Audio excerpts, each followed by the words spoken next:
became a homeowner at 22 years old, and I instantly regretted that shit, bro. I'm not gonna lie. I'm gonna tell you why I regretted it though.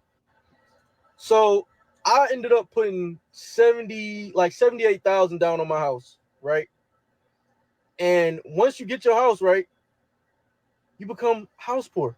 Okay, now $78,000 down on a crib at 22 years old is insane. First, I mean, congratulations to the guy for saving up $78,000, but that's wild in itself. And he said he became house poor, so basically he put down everything that he had and started from zero. Mind you, it's 78,000 that's into the crib, but yeah, I don't know if that was the right move, my guy.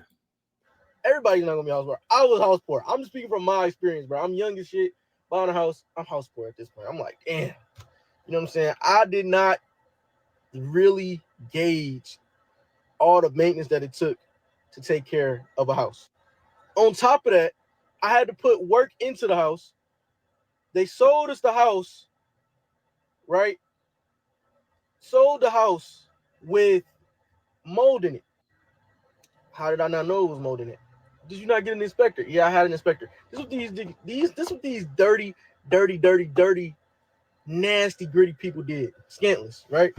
They painted over the mold so thick that the detectors couldn't get it. And it didn't even smell like mold down there, nothing. It was all dry, right? So I had to go with What the? So you put 78,000 down and your crib got mold in it? This is wild.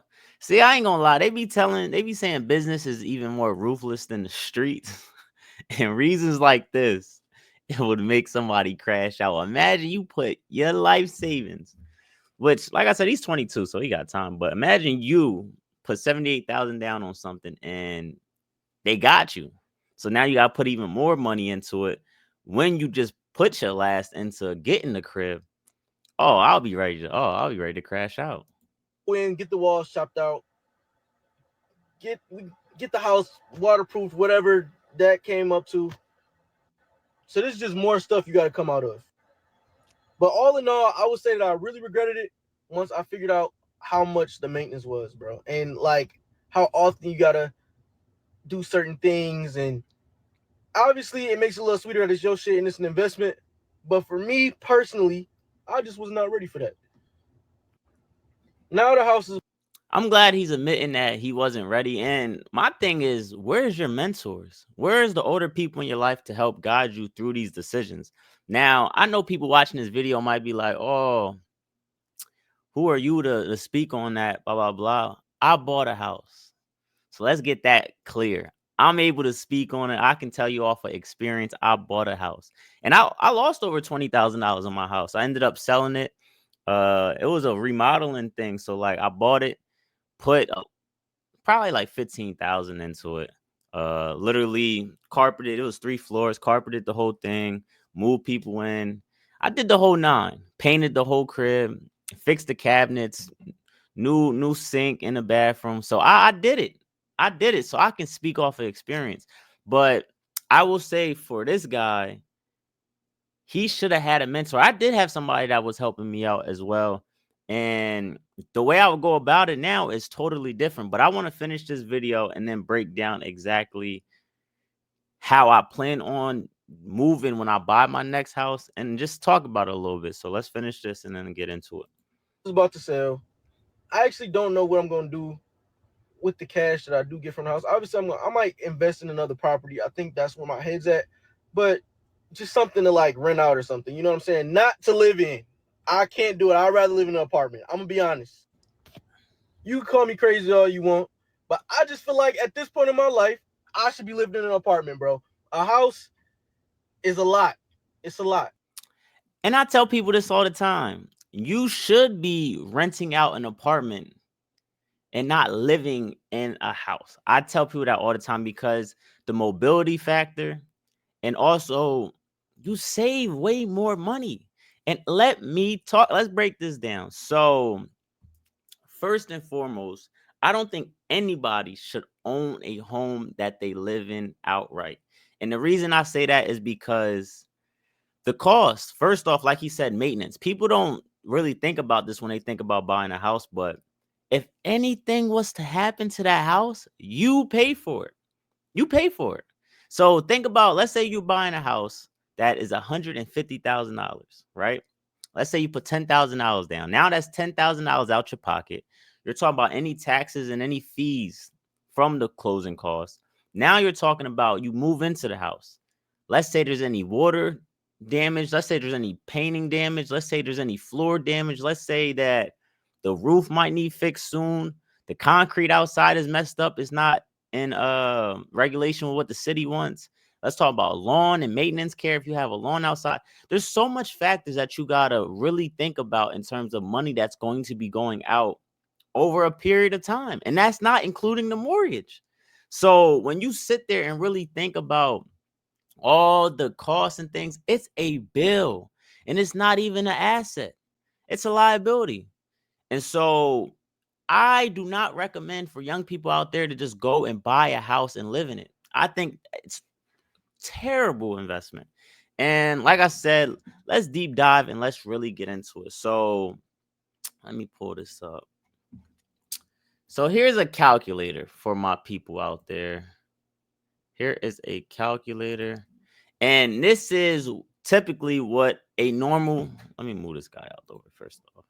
And if y'all haven't, please hit that like and subscribe button. And anyways, this is a typical mortgage. So this is a house that is worth $150,000. Mind you, the average house is way more than this. So add these numbers up even more. I just want to go off of what I'm personally thinking about doing. So this is a $150,000 house, right? Let's say you put $10,000 down on this house for a 30-year mortgage, because most people do 30-year mortgages, right? At a 6% interest rate, which is pretty high, but we're saying 6%. After 30 years of you paying off that mortgage, you will have paid a total of $312,000. As y'all can see, this bottom amount. Oh shit. $312,000. That's going to be your final payment, right? And if you look at it, the principal amount, because you put down 10,000, is 140,000. You'll be paying $302,000 at the end of that. $302,000, and that's just off of interest. You're paying double of what the crib is worth. So for you to make money back, your crib would have to cost at least $300,000 by the time you're ready to sell it in 30 years. Just to make even. And I'm lying, because every 15 years you have to fix a roof. So that's going to cost you at least $5,000 in that.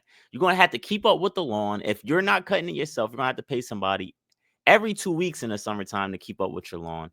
Anything messes up in the house, you have dogs, you have children, you got to fix it. The water, the plumbing, so many different factors and expenses that's coming. You're going to be paying well over $350,000 for sure on the total cost of this house from you buying it, because you bought it at a young age.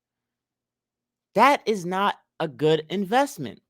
Now, if you do want to buy a house, everybody knows about renting, and you should rent out your house that you buy, and passive income, this, that. I'm going to show y'all what I'm going to do. And it's because, like I said, I learned from my mistakes. I'm going to treat a house like a banking system. So let me break down the numbers that I'm going to be looking at. So I'm going to be buying a $150,000 house, right? I'm going to put $10,000 down, and same interest rate, 6%. And I'm going to be paying it off in a 5-year period. The reason I'm paying it off in a 5-year period, as y'all see, that interest rate is insane that you're going to be paying over a period of time. So if I cut that down to 5 years, I'm going to show y'all a difference. So here we go. Same principal amount as y'all seen for the 30-year, but I'm going to be paying $2,700 a month. As y'all see, the last one was $800 a month. So it is a huge difference. It's a massive difference. And I'm going to be paying $172,000 when it's all said and done in 5 years. And I'm going to be paying roughly, if I do my calculations right, about $20,000 in interest over a 5-year period that I'm going to be paying onto the house. Now, everybody's like, how you going to be able to pay $2,700 a month for your thing? The first thing I would say is I'm going to not be living there. I'm staying with a friend, and my rent rate is low. So I'm keeping my rent low, and it's because the way I'm living in life. I don't have no kids at the moment. I don't have no girl.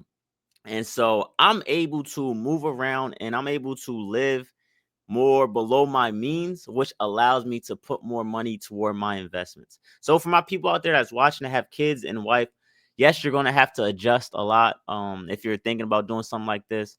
But this is why making and gaining income is very important as well. So $2,700 a month. I That number is going to go down $1,500 because that's how much I'm gonna be charging for the rent of the house that I do get.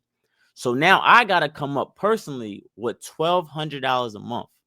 Like I said, this is why income is important because me right now, I truck drive. So I make gross $100,000 and I take home about $75,000. So covering $1,200 a month isn't nothing. I can get that done in a week and a day at my job that I'm at now. So I can afford that. That's almost a quarter of the money that I make, you know what I mean, for my job. So I'm able to cover $1,200 a month. So if I take in my income of $1,200 a month toward the house, and I take in my renter's income, which $1,500 a month, I should be able to pay off, and this is strictly toward the mortgage. I should be able to pay this off in 5 years.